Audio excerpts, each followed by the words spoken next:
Good evening everyone. कैसे हो सब? बढ़िया। जो पढ़ रहे हैं वो वापस जाके पढ़ते हो? क्या कॉपी यहीं खुलती है?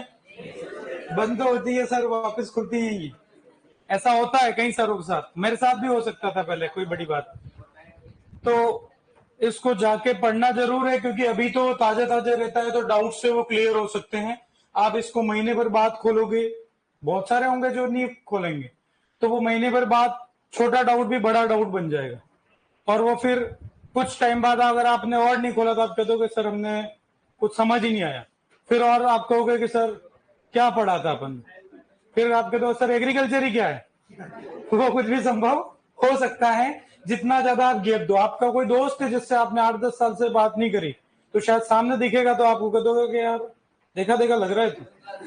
हाँ, वो मेरे साथ होता है। जब स्कूल के दोस्त कभी हमें मिलते हैं उदयपुर में, कभी रास्ते चलते ही हम कई बार मिल गए, तो बड़ा होता है कि नाम याद नहीं आ रहा, बस तेरी शक्ल याद है मुझे। ऐसा होता है कई बार, तो आपको ये नोट्स के लिए ना हो कम से कम। ठीक है, चलो अपन किसी ने मुझे पूछा बाहर कि सर प्रोटोप्लाज्म और प्रोटोप्लास्ट का एक बार और हमें बता देना। तो प्रोटोप्लाज्म क्या है कि एक तरीके से हमने कहा कि केंद्रक और कोशिका द्रव्य उन दोनों से मिलकर बना है, जो कि कोशिका झिल्ली से घिरा हुआ है। ये वास्तव में हम इसको अलग नहीं कर रहे हैं, कोशिका के ही अलग अलग भाग को अलग अलग नाम दिया गया। भाई आपने क्या करा कि भाई इधर गर्ल्स बैठी, इधर बॉयज बैठे, तो इधर एक बॉयज की रो हो गई, गर्ल्स की रोज हो गई। लेकिन पूरी बात कहूं तो ये गर्ल्स और बॉयज की कंबाइंड क्लास हो गई। मैंने आपको अलग अलग तरीके से क्लासिफाई करके अलग अलग कह दिया, बॉयज का ग्रुप, गर्ल्स का ग्रुप, पीछे वालों का ग्रुप।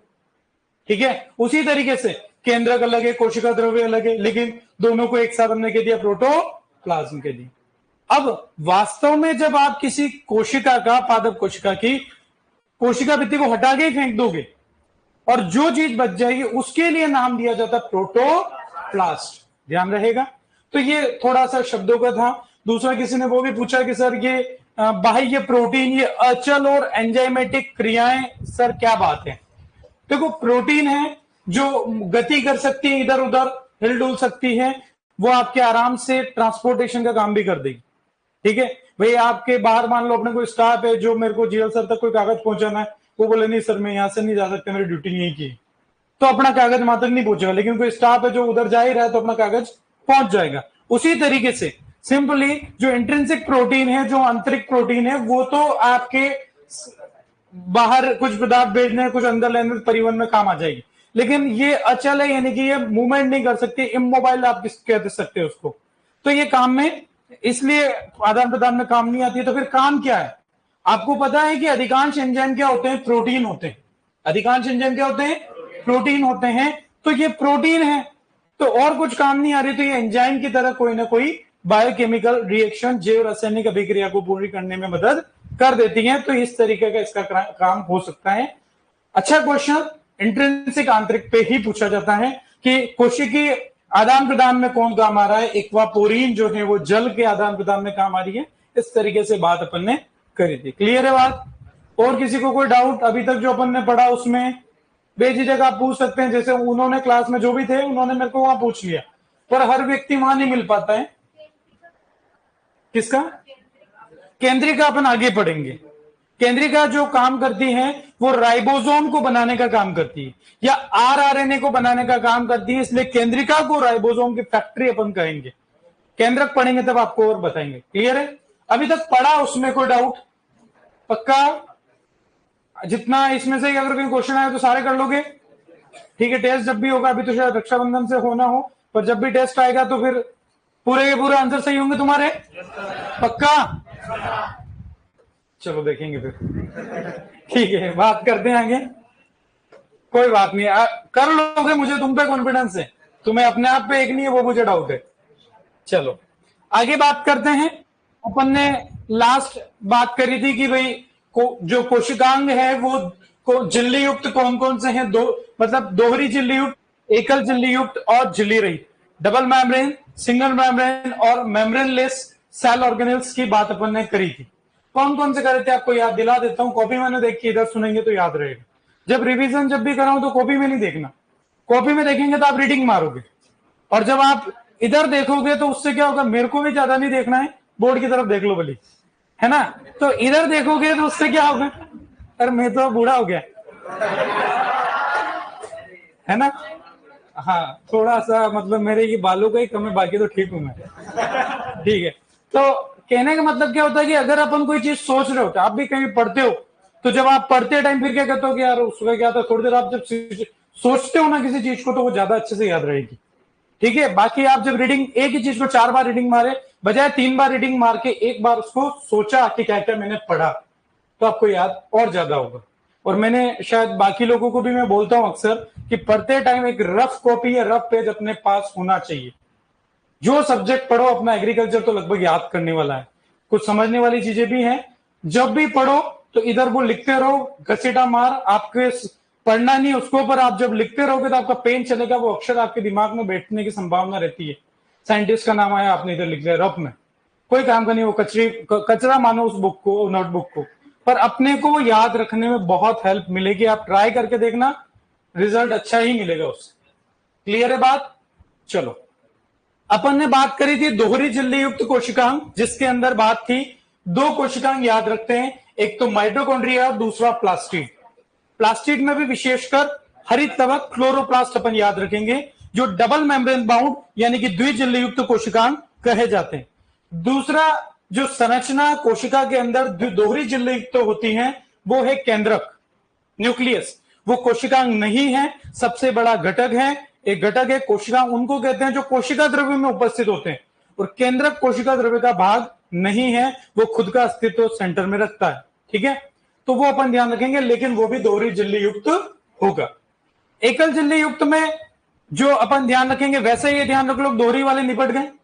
अब झिल्ली रहित में एक ही याद रखना है, राइबोसोम, और एक और याद किया, तारक का है तारक केंद्र, यानी कि सेंट्रोसोम सेंट्रियोल की बात अपन ध्यान रखते हैं।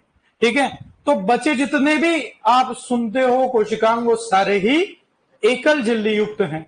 नाम के हिसाब से इंपोर्टेंट सबसे पहले 3, एंडोप्लाज्मिक रेटिकुलम यानी कि अंतःप्रद्रवी जालिका, दूसरा गोल्जी बॉडी यानी कि गोल्जी काय, या जिसे डिक्टियोसोम भी कह दिया जाता है। ठीक है, तीसरा लाइजोसोम लयन काय जिसको अपन कहते हैं। चौथे 3 माइक्रोबॉडीज है, जैसे परोक्सिसोम, ग्लायोक्सिसोम और स्पेरोसोम, तीनों का नाम मिलता जुलता है। 6 अपन ध्यान रख रहे हैं, काफी है। क्लियर है बात। अब बात आती है कि क्वेश्चन कई बार ये आ जाता है कि सर सबसे बड़ा कोशिकांग कौन सा होता है। तो सबसे बड़ा कोशिकांग अगर वो पादप कोशिका के लिए पूछेगा, या पादप कोशिका के लिए पूछा, तो आंसर जाएगा हरित लवक या प्लास्टिड। प्लास्टिड का एक दूसरा अपन नाम मान के चल रहे हैं, आगे बताऊंगा। तो प्लास्टिड सबसे बड़ा कोशिकांग माना गया है। अगर ऑप्शन में प्लास्टिड नहीं है, तो आंसर जाएगा सेकंड नंबर वाला माइटोकॉन्ड्रिया। सेकंड नंबर कौन सा है। अब आपको बोल दे कि जंतु कोशिका में सबसे बड़ा कोशिकांग कौन सा है, और ऑप्शन में प्लास्टिड भी है, तो आंसर क्या दोगे। माइटोकॉन्ड्रिया, क्योंकि जंतु कोशिका में प्लास्टिड नहीं पाया जाता, ध्यान रहेगा ना। दूसरी बात, सबसे छोटा कोशिकांग राइबोसोम, कौन सा, राइबोसोम, ध्यान रखेंगे।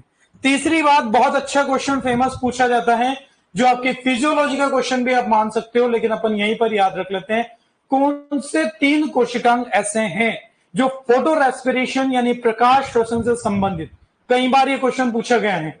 तो इसमें 3 कोशिकांग याद रखेंगे, जिसको याद रखने का तरीका पीसीएम, अपन 11th 12th में सब्जेक्ट लेते हैं कोई पीसीएम, फिजिक्स केमिस्ट्री मैथ्स, तो हम ऐसा याद रखेंगे, पहला पी से पेरोक्सिसोम, सी से क्लोरोप्लास्ट और एम से माइटोकॉन्ड्रिया।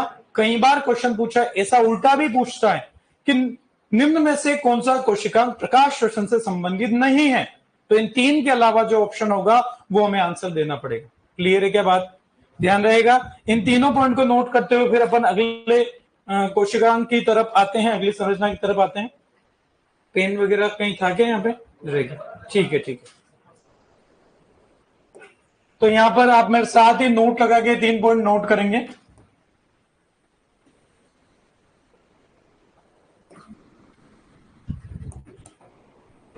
सबसे पहली बात, सबसे बड़ा कोशिकांग,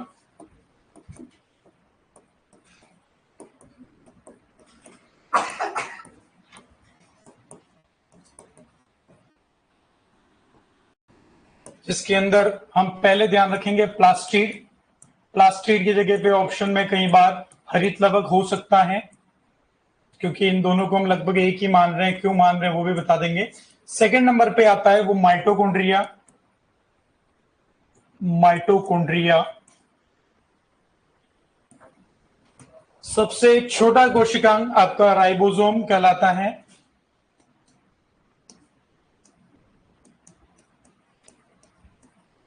और राइबोसोम के बहुत सारे और क्वेश्चन है जो अपन राइबोसोम के साथ ही बात कर लेंगे। तीसरी बात, प्रकाश श्वसन यानी कि फोटो रेस्पिरेशन। प्रकाश श्वसन यानी कि फोटो रेस्पिरेशन से संबंधित कोशिकांग। कई बार क्वेश्चन आता है यहां से, तो इंपॉर्टेंट रहेगा आपके एग्जाम में आने के हिसाब से। फोटो रेस्पिरेशन से संबंधित कोशिकांग।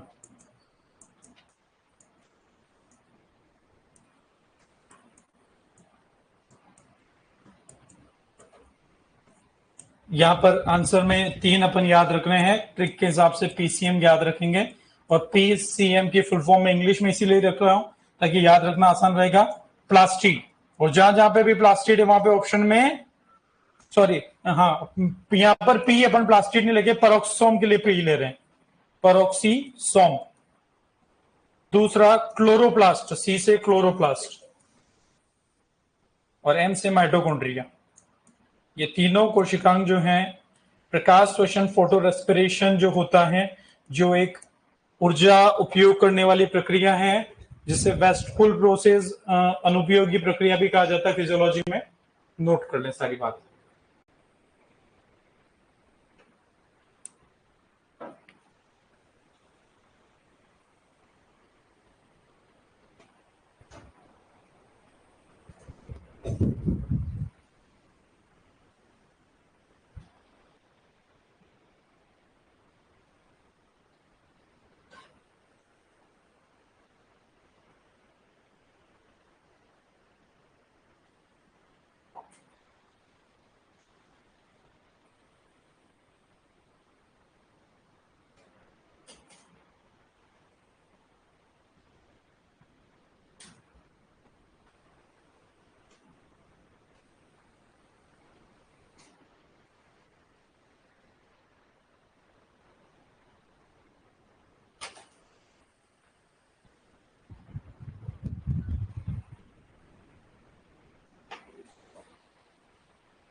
कर लिया नोट सबने?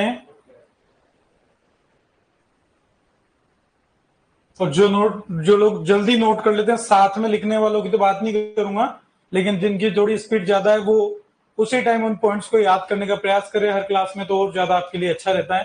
ताजा ताजा हमेशा ज्यादा अच्छे से याद रहता है ना। बढ़े आगे, चलो आगे अपन अगला जो कोशिकांग ले रहे हैं वो है माइटोकॉन्ड्रिया। क्या है? माइटोकॉन्ड्रिया। माइटोकॉन्ड्रिया और क्लोरोप्लास्ट, इनकी 3-4 पॉइंट ऐसे हैं जो कॉमन है, और वो अपन एक साथ ही समझ लेंगे और एक साथ ही याद रखेंगे। तो पहले इसकी संरचना और इससे संबंधित पूरी बात अपन देख लेते हैं। साइंटिस्ट ऑलरेडी मैं पढ़ा चुका था, सी बेंडा, कॉलिकर और अल्टमैन, तीनों बता चुका हूं। ठीक है, सी बेंडा जिसमें क्वेश्चन के लिए बड़ा इंपॉर्टेंट है, वो अपन को ध्यान रखना है, शब्द देने वाले साइंटिस्ट वही है माइटोकॉन्ड्रिया के। ठीक है, खोज नहीं पूछा जाता वैसे नॉर्मली इसमें। अगर खोज के लिए कॉलिकर ने जैसे देखा है तो कॉलिकर, खोज उसी के लिए कहा जाता है जिसने सबसे पहली बार देखा, तो फिर कॉलिकर आंसर। और ऑप्शन में कॉलिकर नहीं हुआ तो बेंडा भी आंसर जा सकता है।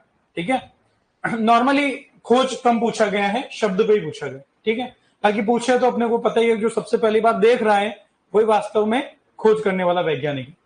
अब यहां पर माइटोकॉन्ड्रिया शुरू से करने से पहले 3-4 पॉइंट ऐसे देखते हैं जो सेम क्लोरोप्लास्ट में भी अपन पढ़ेंगे। सबसे पहली बात, ऐसा पूछा जाता है कि कोशिका के अंदर कोशिका, सेल विद इन सेल, ऐसे कोशिकांग कौन से हैं? तो आंसर दोनों रहते हैं। कोशिका के अंदर कोशिका कैसे समझते हैं भाई? माइटोकॉन्ड्रिया एक कोशिकांग है जो कि हमारी यूकेरियोटिक कोशिका के अंदर उपस्थित होता है, और माइटोकॉन्ड्रिया और हरित लवक की खासियत यह है कि ये पूरे की पूरी इनकी समानता लगभग प्रोकैरियोटिक कोशिका के समान। यूं माना गया कि यार कभी कोई टाइम ऐसा आया होगा कि यूकैरियोटिक कोशिका में कोई प्रोकैरियोटिक कोशिका अंदर आ चुकी होगी और उसने माइटोकॉन्ड्रिया और क्लोरोप्लास्ट का स्वरूप ले लिया, क्योंकि इनकी प्रोकैरियोटिक कोशिका से बहुत सारी समानताएं हैं। क्या समानताएं हैं, उन्हीं पर आते हैं। सबसे पहली बात तो आपको ध्यान रखना है कि कोशिका के अंदर कोशिका, क्योंकि माइटोकॉन्ड्रिया और हृदय को मैं क्या कह रहा हूं, ये ऐसे कोशिकांग है जो प्रोकैरियोटिक कोशिका से समानता रखते हैं। जब प्रोकैरियोटिक कोशिका से समानता रखते हैं तो एक तरीके से प्रोकैरियोटिक कोशिका मानो यूकैरियोटिक के अंदर उपस्थित है। तो ये दोनों कोशिकांग, पहली बात। दूसरी बात अपन ध्यान रखेंगे, जो प्रोकैरियोटिक से समानता है, सबसे पहले तो इनके अंदर 70S राइबोसोम होता है। राइबोसोम का प्रकार कौन सा होगा, 70S 70S। बाकी यूकैरियोटिक कोशिका के कोशिका द्रव्य में जो खुले राइबोसोम है या जो ER से जुड़े हुए राइबोसोम है वो कैसे होंगे, 70S या 80S 80S। लेकिन माइटोकॉन्ड्रिया और हृदय के अंदर जो राइबोसोम उपस्थित है वो प्रोकैरियोटिक कोशिका के समान 70S होंगे। ठीक है, पहली बात। दूसरा अपन ध्यान रखेंगे कि इनके अंदर प्रोकैरियोटिक कोशिका के समान ही आपका जो यहां पर डीएनए होगा वो केंद्रक की तरह पैक नहीं होके खुला होगा, यानी कि स्वतंत्र या नग्न डीएनए जिसको कहते हैं, फ्री, स्वतंत्र है, वो किसी केंद्रक के अंदर नहीं है। तो इन माइटोकॉन्ड्रिया के अंदर भी डीएनए आपको दिखाई देगा, ये देखो नग्न वृत्ताकार, सर्कुलर दिख रहा है, नग्न वृत्ताकार। और बात करें डबल स्ट्रैंडेड डीएनए यहां पर होगा, जो सेम हरित लवक में भी, माइटोकॉन्ड्रिया में भी और प्रोकैरियोटिक कोशिका में भी सेम बात है। ठीक है, जो बैक्टीरिया में अपन लिखेंगे। उसके अलावा एक बात और ध्यान रखेंगे कि इनका विभाजन का जो तरीका है सेम प्रोकैरियोटिक कोशिका की तरह द्विखंडन यानी कि एमाइटोसिस, असूत्री विभाजन से इनका विभाजन होगा। सीधा से एक माइटोकॉन्ड्रिया के दो टुकड़े हुए दो माइटोकॉन्ड्रिया बन जाएंगे। तो बैक्टीरिया में भी कुछ ऐसा ही होता है, प्रोकैरियोटिक कोशिका में भी ऐसा होता है, और हरितवर्ग और माइटोकॉन्ड्रिया में भी ऐसा होता है। यानी कि ये कॉमन पॉइंट हमें पता चल गए कि सबसे पहली बात, कोशिका के अंदर कोशिका, सेल विद इन सेल अगर पूछा जाए ऐसा किस कोशिकांग के लिए कहा जाएगा, तो ऑप्शन में अगर दोनों हुए तो आंसर दोनों, नहीं तो इन दोनों में से कोई आंसर होगा। दूसरी बात, दोनों के अंदर नग्न वृत्ताकार और डबल स्ट्रैंडेड यानी कि द्विरज्जु डीएनए होगा। तीसरी बात, इनके अंदर 70S राइबोसोम होगा। और चौथी बात, दोनों का ही विभाजन का तरीका असूत्री विभाजन यानी कि एमाइटोसिस से होगा। क्लियर है बात। तो माइटोकॉन्ड्रिया की सबसे इनिशियल बात जो भी अपन लिख लेंगे। दूसरी बात आती है कि अपन ने बात कर ली थी कि डबल स्ट्रैंडेड स्ट्रक्चर है, दोहरी झिल्ली युक्त संरचना है। यहां पर क्लियर कर आपको दिखेगी कि एक आपको बाहरी झिल्ली, एक आउटर मेम्ब्रेन और एक इनर। आउटर जो है वो लाल कलर की आपको इंक से दिखाई दे रही, रेड कलर में जो लेयर दिख रही है वो बाहरी झिल्ली है, इनर है वो पीले कलर से दिखाई दे रही, दिख रही है। तो ये तो सबसे पहले बात हो गई कि दोहरी झिल्ली युक्त संरचना हमने पहले ही पढ़ लिया, तो ये दोनों इसकी झिल्ली होगी। अब इनके बीच की जो जगह है, यानी कि ये पीले और लाल के बीच की जगह जहां जहां भी आपको दिखाई दे रही है उसे बोलेंगे। वैसे तो कभी भी कोई भी संरचना जिसकी दो झिल्ली होती है उनके बीच की जगह को अंतर झिल्ली अवकाश, इंटर मेम्ब्रेन स्पेस कह देते हैं। क्या कहते हैं, इंटर मेम्ब्रेन स्पेस, अंतर झिल्ली अवकाश। लेकिन यहां पर माइटोकॉन्ड्रिया है तो इसको पेरी माइटोकॉन्ड्रियल स्पेस भी कहते हैं। इन्होंने तो वैसे इंटर मेम्ब्रेन लिखा है, लेकिन इसकी जगह पे नाम पेरी माइटोकॉन्ड्रियल स्पेस ये शब्द भी उपयोग होता है। जो माइटोकॉन्ड्रिया की दोनों झिल्ली के बीच की जो जगह है उससे पेरी माइटोकॉन्ड्रियल स्पेस या inter membrane space. Inter membrane space तो केंद्रक में भी यही शब्द उपयोग होगा, हरित लवक में भी यही होगा, माइटोकॉन्ड्रिया में होगा। लेकिन माइटोकॉन्ड्रिया में जो शब्द है पेरी माइटोकॉन्ड्रियल स्पेस, तो केवल और केवल इसी में काम आएगा। नाम में माइटोकॉन्ड्रिया आ रहा है, पेरी माइटोकॉन्ड्रियल स्पेस, तो वो माइटोकॉन्ड्रिया के इन दोनों झिल्ली के मध्य की स्पेस को बोला जाएगा। दोनों का मतलब एक ही हुआ। ठीक है, फिर बात आई कि यहां पर आंतरिक झिल्ली जो है अंदर अंगुली नुमा उभार बना रही है, अंदर की तरफ मुड़ी हुई है ना, फोल्ड्स आ रखे हैं, और इन फोल्ड्स को बोला जाता है क्रिस्टी। ये भी क्वेश्चन अपना बड़ा फेमस है, क्या बोलते हैं, क्रिस्टी बोलते हैं। तीसरी बात, इस क्रिस्टी पर जो कण होते हैं उन्हें F1 कण, F1 पार्टिकल या ऑक्सीजोम कहा जाता है। क्या कहते हैं, F1 कण, और F1 कण को ऑक्सीजोम भी कहते हैं। कहां पर उपस्थित होते हैं तो बताओ, इस कहां पे होंगे, जिस अपन देखो यहां पर दिखेंगे नहीं, बहुत हल्के दिख रहे हैं आपको, जो ये हल्के हल्के से डार्क डॉट दिख रहे हैं तो वो कण की वजह से दिख रहे हैं जो इस पे लगे हुए हैं। ठीक है, इसमें क्लियरली विजिबल नहीं हो पा रहे हैं।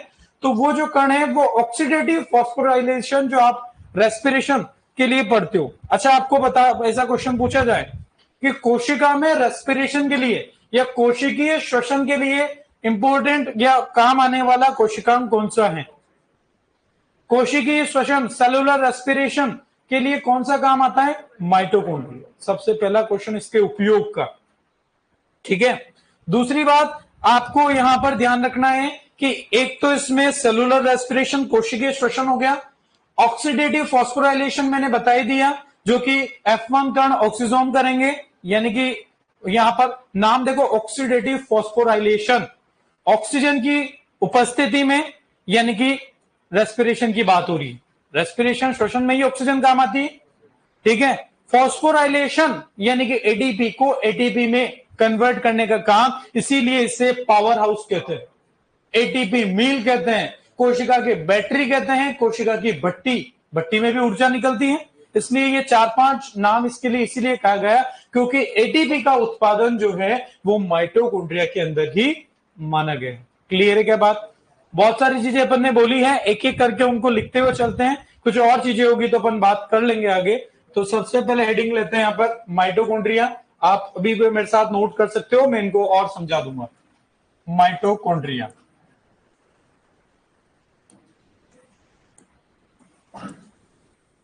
इसको शुद्ध हिंदी में सूत्र कणिका भी बोलते हैं, सूत्र कणिका।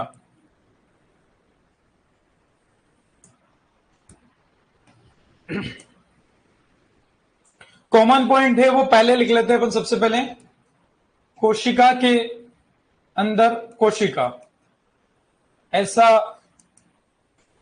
अपन माइटोकॉन्ड्रिया के लिए भी कहते हैं, इनको मैं आगे मेंशन कर दूंगा इन पे।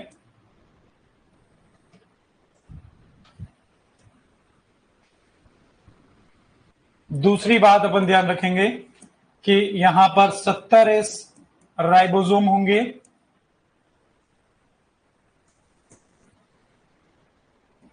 माइटोकॉन्ड्रिया के अंदर।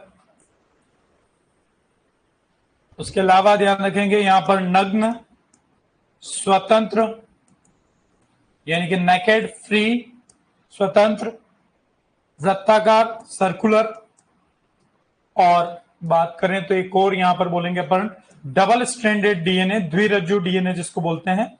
वैसे अपन इसको इंग्लिश का याद रखो तो आपकी इच्छा, बाकी हिंदी में द्विरज्जु बोलते हैं, इंग्लिश का याद होगा आपको, डबल स्ट्रैंडेड डीएनए।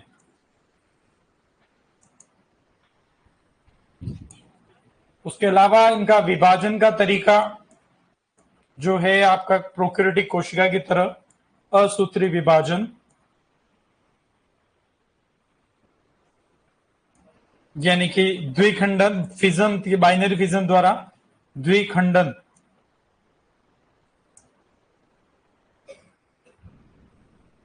एक और बोलते हैं सेमी ऑटोनोमस सेल ऑर्गेनेल, अर्ध स्वायत्त कोशिकांग। ये भी अच्छा क्वेश्चन आता है, अर्ध स्वायत्त कोशिकांग।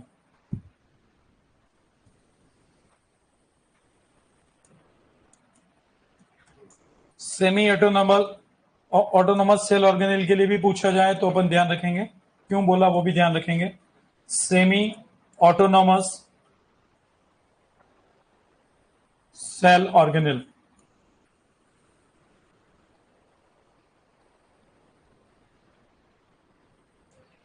ये सारे ही पॉइंट माइटोकॉन्ड्रिया और हरित लवक दोनों पे लागू होते हैं।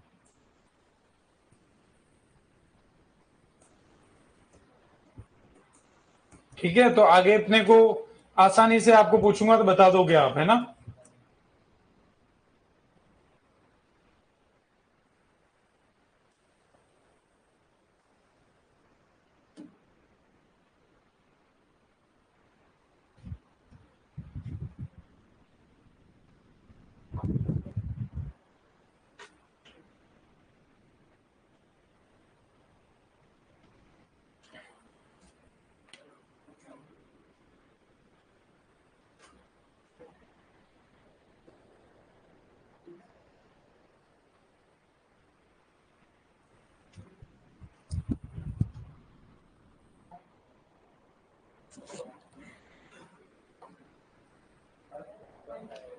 अर्ध स्वायत्त या सेमी ऑटोनोमस इंग्लिश में कहते हैं, अभी बताता हूं, आप नोट करें एक बार इसको। आप सेमी ऑटोमेटिक मशीन का, वॉशिंग मशीन का नाम सुनते ही हो, ऑटोमेटिक, सेमी ऑटोमेटिक, है ना। तो उसी तरीके से ये सेमी ऑटोनोमस, मीनिंग वही निकल रहा है इसका भी।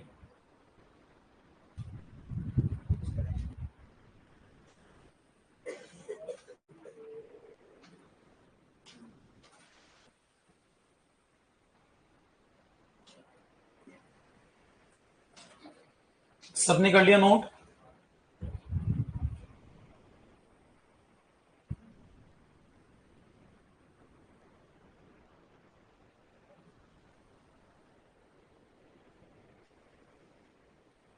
तो चारों पांचों पॉइंट जो हैं, सबसे पहला कोशिका के अंदर कोशिका, सेल विद इन सेल ऐसा पूछा जाए, ऑप्शन में माइटोकॉन्ड्रिया हरित लवक हुआ तो आंसर दोनों होगा, और एक हुआ तो दोनों में से एक जो भी मिले आपको, ठीक है।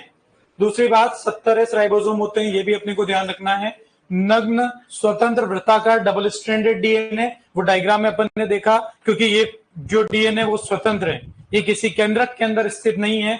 यहाँ पर प्रोकैरियोटिक कोशिका की तरह यहाँ पर भी केंद्रक, सत्य केंद्रक नहीं होता है, ठीक है।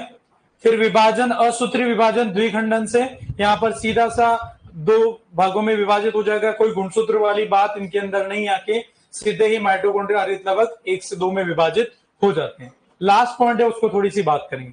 अर्ध स्वायत्त कोशिका, semi autonomous cell organelle.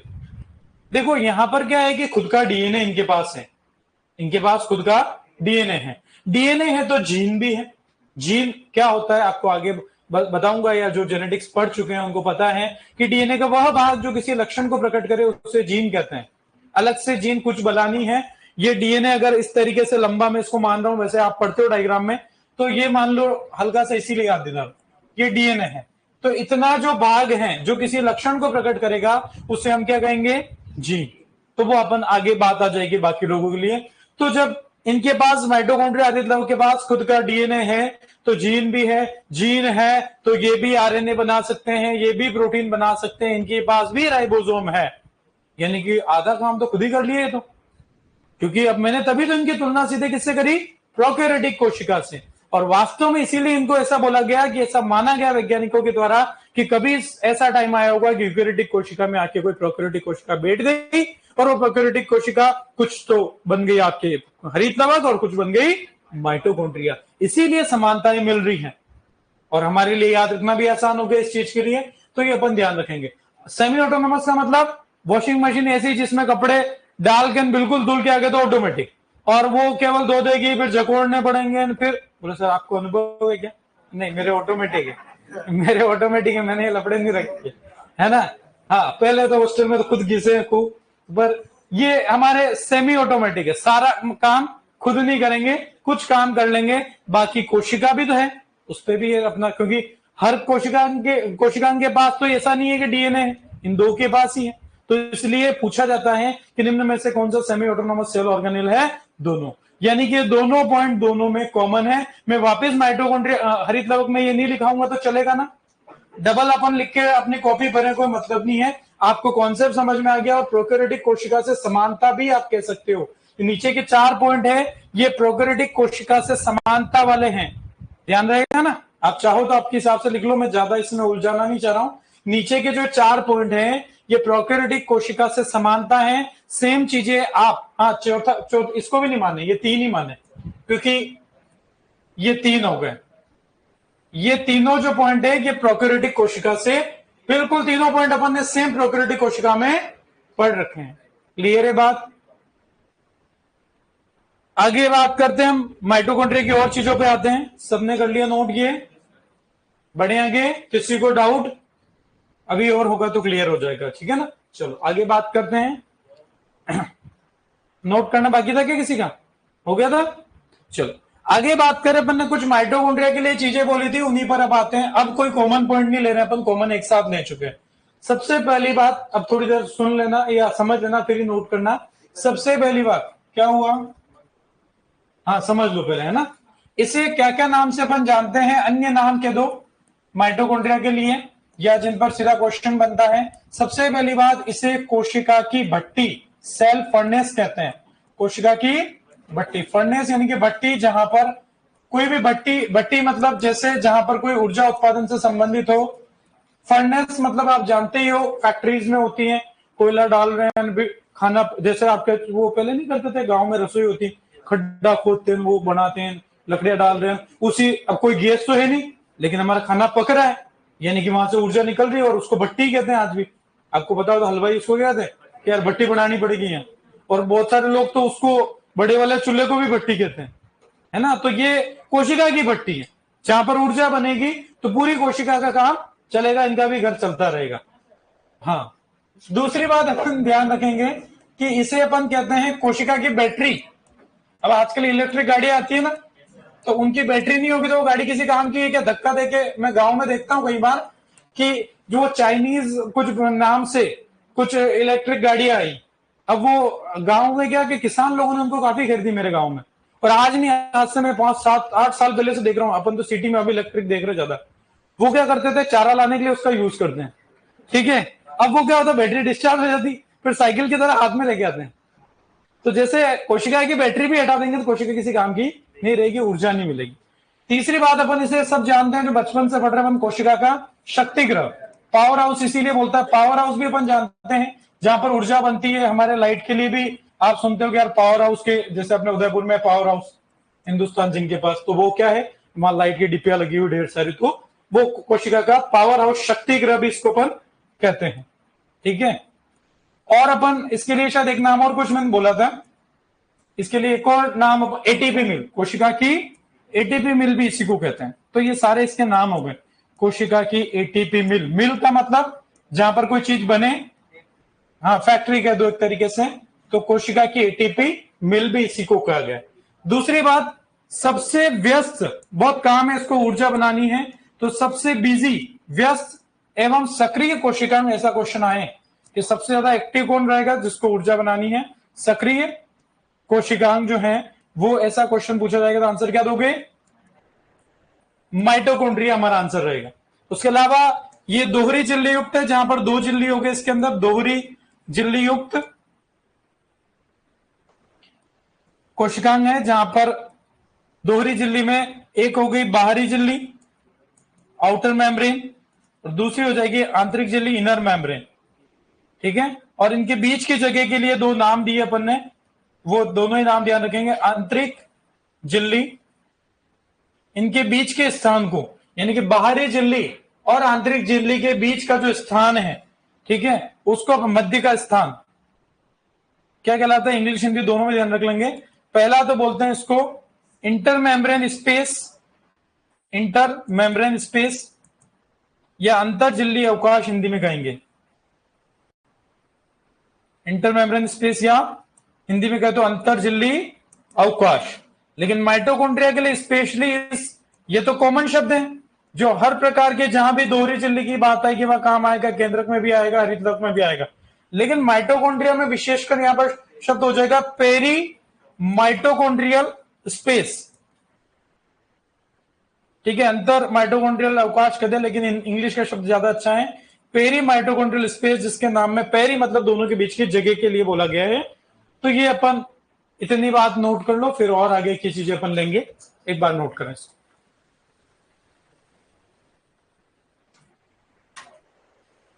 Semi autonomous के बाद अपन ने सेल ऑर्गेनिल लिखा था वहां पर, semi autonomous cell organelle, English में कोशिकाओं को ही सेल ऑर्गेनिल कहा जाता है।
पीछे तक वालों को पढ़ने में आ रहा है कि नहीं आ रहा है? तो आगे बेंच खाली पड़ी होगी, कोई नहीं है खाली, वो खाली है, 2 जने ही बैठे वहां,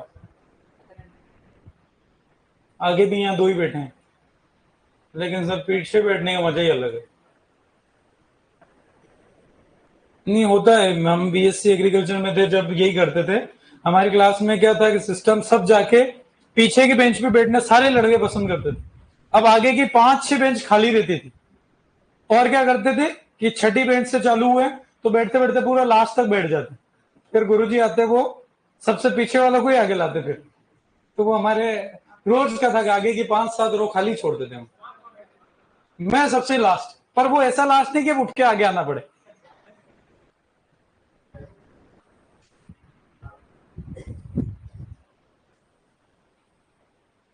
वो तो बहुत पहले सुन लिया था कि बैक बेंचर्स ही आगे निकलते हैं, तो हम भी बैक बेंचर्स बन लिए थे, है ना। चलो कर लिया नोट सबने?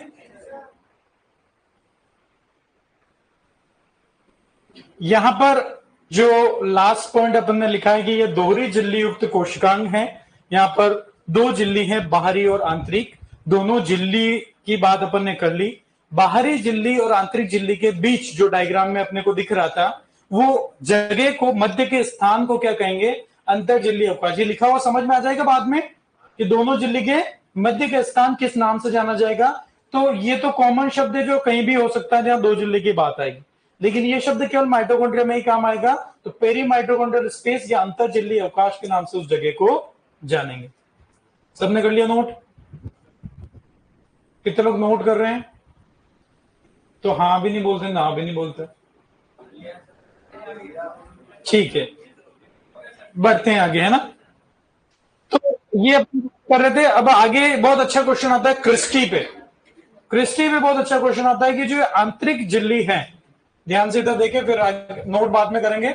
आंतरिक झिल्ली, इनर मेम्ब्रेन, हाँ उसी पे आ रहे हैं अपन। यहां से क्रिस्टी की परिभाषा पे कई बार क्वेश्चन बनता है। आंतरिक झिल्ली जो है वो अंदर की तरफ अंगुली नुमा उभार, फिंगर लाइक प्रोजेक्शंस कहें या इनर फोल्डिंग, अंदर की तरफ मोड़ ले लें, और वो जो संरचना बनती है उन्हें कहते हैं क्रिस्टी। यानी कि आंतरिक झिल्ली का अंदर की तरफ मुड़ाव, ठीक है। और एक नहीं, कई सारे ऐसे मुड़ाव होते हैं, या अंगुली नुमा उभार भी कह सकते हैं। आंतरिक झिल्ली के अंदर की तरफ अंगुली नुमा, फिंगर लाइक प्रोजेक्शन, अंगुली नुमा उभार, जो डायग्राम में बड़ा क्लियर कट अभी आपको दिखा दूंगा वापस। इन्हें ही क्या कहा गया है? क्रिस्टी। क्या कहा है? क्रिस्टी। और क्रिस्टी पर जो यहां पर उपस्थित होते हैं, क्रिस्टी पर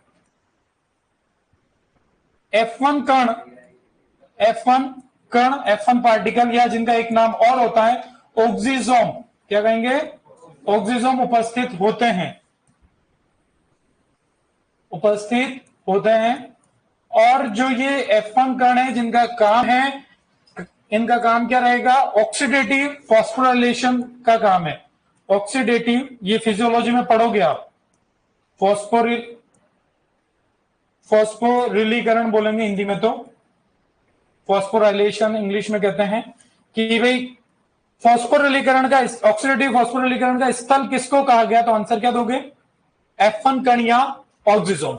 F1 कण या ऑक्सीजोम कहां पर उपस्थित होते हैं? क्रिस्टी पर। क्रिस्टी किससे बनी है? आंतरिक झिल्ली के मुड़ाव से, या उसके अंदर, वो भी बता दूंगा, ठीक है। ये ध्यान रहेगा। एक बार वापस इस डायग्राम पे अपन आ जाते हैं जो अपन ने बात कर रखी है। ये देखो, आंतरिक झिल्ली पीले कलर की थी, और ये अंदर की तरफ ये देखो मुड़ाव बहुत सारे आ रखे हैं जो अंगुली जैसी संरचना बना रहे हैं। और इस पर क्या होगा, जैसे यहां पर विजिबल नहीं है पर मैं थोड़ा सा बना के दिखाता हूं, इस तरीके से F1 कण है। ऐसे कई सारे F1 कण हैं, जैसे 3 मैंने बनाए, और ये F1 कण, ये जो होते हैं, यही आपके ऑक्सीडेटिव फॉस्फोराइलेशन का स्थल, इसी को माना गया, ध्यान रहेगा। अच्छा, यहां पर एक शब्द और आता है मैट्रिक्स। क्या कहते हैं? जैसे कोशिका के अंदर कोशिका द्रव्य होता है, वैसे हमारे माइटोकॉन्ड्रिया के अंदर मैट्रिक्स, हिंदी में अधात्री, आपने कभी पढ़ा हो, ठीक है। और वैसे ही हरित लवक के अंदर स्ट्रोमा होता है। क्या होता है? स्ट्रोमा। तो यहां पर मैट्रिक्स की भी अपन बात करेंगे। तो फिलहाल ये ध्यान रहे कि ऑक्सीडेटिव फॉस्फोराइलेशन का जो स्थल कहा गया है वो F1 कण को कहा गया है, या कहें अपन तो ऑक्सीजोम को कहा गया है। दूसरी बात ध्यान रखेंगे कि ये जो माइटोकॉन्ड्रिया की मैट्रिक्स है, मैट्रिक्स के लिए लिखने की आवश्यकता पड़ेगी क्या? क्या लिखेंगे? अधात्री। अरे वो तो ये कोई लिखने वाली बात है क्या? परिभाषा इसकी क्या लिखूं? सब जानते हो ना कि भाई, जानते हो ना? ऐसे मजे मत लो मेरे, ठीक है? आप ये कोशिका कब से पढ़ रहे हो? कौन सी क्लास से पढ़ रहे हो? बहुत छोटी क्लासेस से अपन पढ़ रहे हैं। ये शक्तिग्रह कब रटा था अपन ने, है ना? तो ऐसे मत पूछो कि आप तैयारी करने आए डबल योग की ना, आप बात कर रहे हो जहां पे हमारा मतलब क्या कहूं, बहुत छोटे स्तर पे कोई स्कूल का बच्चा बता देगा। तो इसलिए आप कहोगे मैं लिख दूंगा परिभाषा पर, नोट जबरदस्ती के लंबे बना लेंगे। फिर भी लिखूं यार? गजब है हाथ। तो फिर तो मेरे को ऐसा लग रहा है कि तुम्हारे नोट्स मैंने अधूरी बनाए, ऐसा लग रहा है ना?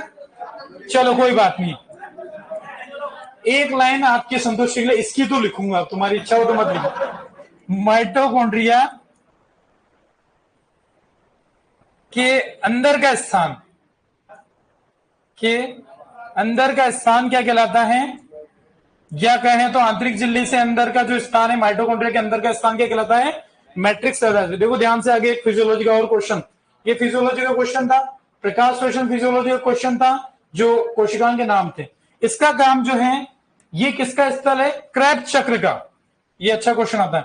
क्रेब्स चक्र, जो क्रेब्स साइकिल आप बात करोगे, वो कहां पर पूरा होता है? तो माइटोकॉन्ड्रिया की मैट्रिक्स के अंदर। ये क्वेश्चन कई बार आता है, एक बार ये नोट कर लो, फिर आगे बढ़ते हैं।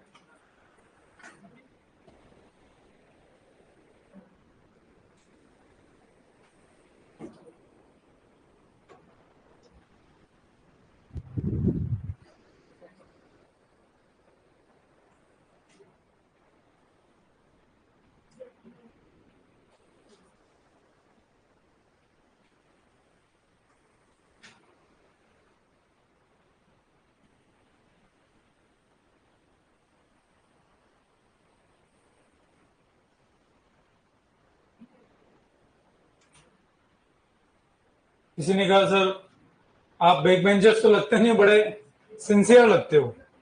ठीक है, वो एक डायलॉग याद आ गया मुझे कि हम थोड़े शरीफ क्या हुए, दुनिया ही बदमाश हो गई है। ऐसा कुछ डायलॉग है शायद, है ना? हम तो शरीफ नहीं है, पर हाँ जिसका भी है, मेरे को तो जैसा मेरे मन में याद आया मैंने बोल दिया।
ये इनके स्थल या कार्य कह दो एक तरीके से।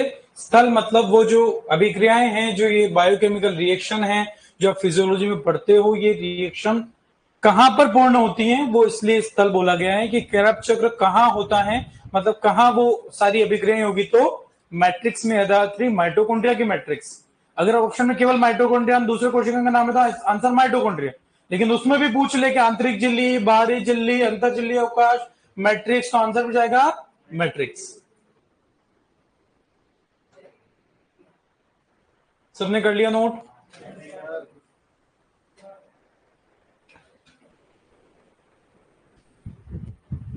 आप में से कितने लोग ऐसे हैं जो इस क्लास से पहले मेरे से कभी मिले हो या कभी थोड़ा बहुत भी जानते हो या कभी अपन मिले हैं ऐसा? पहली बार ही है ना? हाँ, तब बढ़िया है। तब ज्यादा अच्छा है ना? ठीक है, सबने कर लिया नोट? बिल्कुल, मैट्रिक्स तरल पदार्थ है ना, तो आपको मैंने जिस तरीके से बोला कि मैट्रिक्स बिल्कुल तरल ही होगा, जिस तरीके से कोशिका में कोशिका द्रव्य, नाम में क्या है द्रव्य, वो तरल है, उसी तरीके से माइटोकॉन्ड्रिया के अंदर का जो तरल भरा हुआ है या माइटोकॉन्ड्रिया के अंदर का जो भी कुछ है वो सब किस में है? जो डीएनए पड़ा है, राइबोसोम पड़ा है, वो सब कहां पड़ा है? मैट्रिक्स में ही पड़ा है। क्लियर है बात? बढ़े आगे? सबने कर लिया नोट? चलो आगे बात करते हैं। 2 पॉइंट और यहां पर कि डायरेक्टली माइटोकॉन्ड्रिया के कार्य पूछ लें तो 2 कार्य और अपन ध्यान रखेंगे। ये ऑक्सीडेटिव फॉस्फोराइलेशन में हो क्या रहा है, ये एक तरीके से, या क्रैब चक्र में हो क्या रहा है।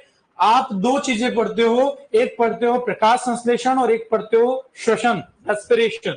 तो कोशिका का जो रेस्पिरेशन पूरा होता है, यानी कि वो रेस्पिरेशन ऐसा नहीं है कि केवल सांस बाहर ले रहे हैं, सांस छोड़ रहे हैं, वो पादपों में ऐसा सिस्टम नहीं है। पादप में वास्तविकता में श्वसन जो होता है वो ऊर्जा उत्पादन के लिए होता है, एटीपी बनाने के लिए होता है, और वो श्वसन होने की वजह से ही माइटोकॉन्ड्रिया में एटीपी का उत्पादन होता है। इसीलिए नाम में देखो ऑक्सीडेटिव श्वसन है तो ऑक्सीजन काम आएगी, और फॉस्फोरिलीकरण मतलब जहां पर फॉस्फेट जुड़ते हुए एटीपी का निर्माण होगा। यानी कि यहां से सबने कर लिया नोट? माइटोकॉन्ड्रिया के कार्य के तौर पे 2 कार्य अपन यहां पर लिख रहे हैं। पहला तो कोशिकीय श्वसन, सेलुलर रेस्पिरेशन कहां पर होता है या उसके लिए जिम्मेदार कौन सा कोशिकांग है? तो माइटोकॉन्ड्रिया, कोशिकीय श्वसन। दूसरी बात बीटा ऑक्सीडेशन, बीटा ऑक्सीडेशन, कोशिका के अंदर बीटा ऑक्सीडेशन जो होता है का स्थल पूछा जाए तो भी आंसर क्या होगा? माइटोकॉन्ड्रिया। कार्य किसके हैं ये? माइटोकॉन्ड्रिया के। हाँ नहीं कहोगे सर ये हरित लवक के हैं क्या? हाँ नहीं, तुम नहीं कहोगे, समझदार हो वैसे, तो ये नोट कर लो। माइटोकॉन्ड्रिया के कार्य करके अपन इसको पूरा लिख देते हैं। और 2 यहां पर कि बीटा ऑक्सीडेशन भी करता है, यानी कि आपके फैट्स वगैरह, वसा वगैरह का ऑक्सीडेशन करके उससे ऊर्जा उत्पादन करना है, तो माइटोकॉन्ड्रिया के कार्य।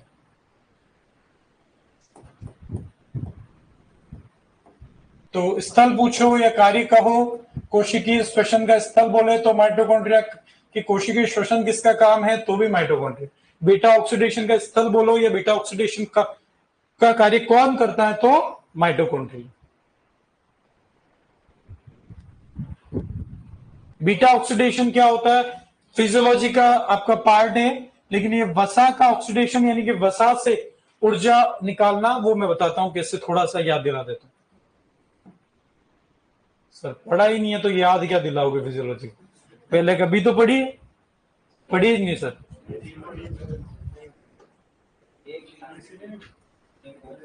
सबने कर लिया नोट? देखो हल्का से याद दिलाता हूं कि आप जब रेस्पिरेशन पढ़ोगे, श्वसन पढ़ोगे, तो उसमें रेस्पिरेटरी सबस्ट्रेट पढ़ाए जाएंगे।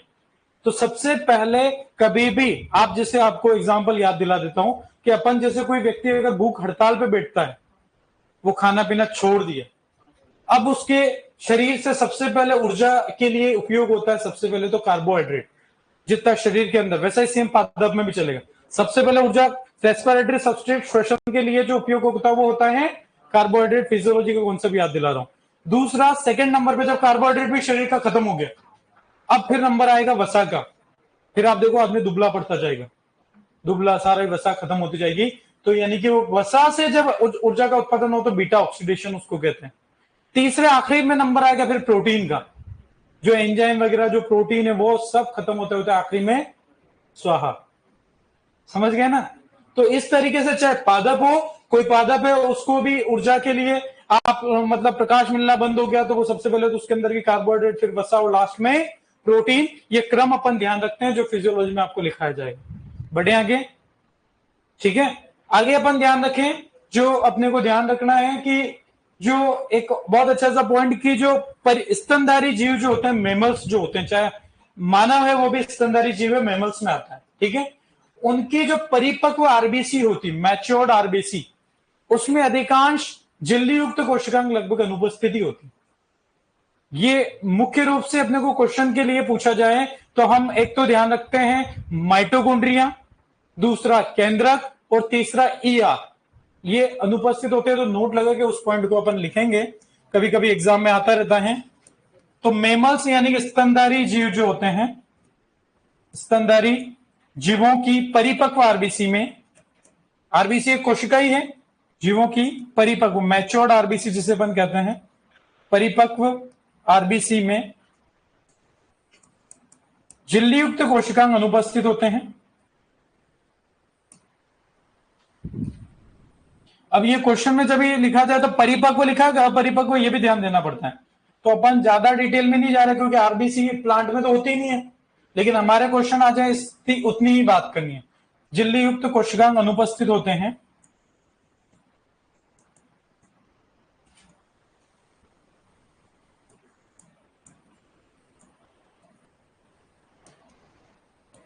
और ऐसे 2-3 अपन ध्यान रख लें कि एक तो बहुत अच्छा क्वेश्चन माइटोकॉन्ड्रिया पे आता है कि कौन से कोशिकांग अनुपस्थित होते हैं परिपक्व आरबीसी में, तो माइटोकॉन्ड्रिया। दूसरा अपना केंद्रक के लिए क्वेश्चन आता है, और कई बार ईआर यानी कि जिससे अपन एंडोप्लाज्मिक रेटिकुलम में, अभी ईआर लिख देता हूं, आगे अपन पढ़ेंगे तो पूरा लिखेंगे। ईआर एंडोप्लाज्मिक रेटिकुलम या अंतःप्रद्रवी जालिका।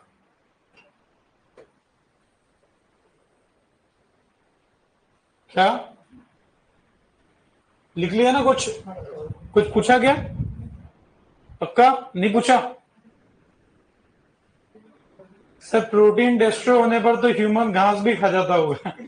तो वही तो है कि वो मरता क्या नहीं करता वाली बात होगी आखिरी में। तो इसीलिए तो भूख हड़ताल में भी आप देखो तो एक टाइम आता है ना, फिर सब जाके ना लो भाई पानी पियो भोजन करो, ताकि वो नहीं तो मर गया माफी आएगा। वो इसीलिए, और वो भी कॉन्सेप्ट इसीलिए का अगला नहीं मान रहा है तो यही अच्छा ऑप्शन है। वो डर के अपने आप आएगा, चाहे प्रशासन हो कहीं भी ऐसे अपन सुनते हैं तो वो अलग अलग होता है, उसके अपन ज्यादा बात नहीं कर लिया नोट सबने? बढ़े आगे। शायरी तो सुन लेंगे, चलो आज का टाइम भी हो गया और माइटोकॉन्ड्रिया अपन ने पूरा कर भी लिया है। ठीक है, तो अपन प्लास्टिड हरित लवक वगैरह अगली क्लास में ले लेंगे, और छोटे छोटे कोशिकांग उसके बाद। तो ये बड़ा कोशिकांग जो क्वेश्चन के लिए भी बहुत इंपॉर्टेंट है, जितने भी क्वेश्चन माइटोकॉन्ड्रिया से पूछे गए लगभग सब अपन लिख चुके हैं। ठीक है, क्लियर है? अगली क्लास में पूरा ही पढ़ के आना तो अपन डिस्कस कर लेंगे, पूछ लेंगे। Okay, thank you.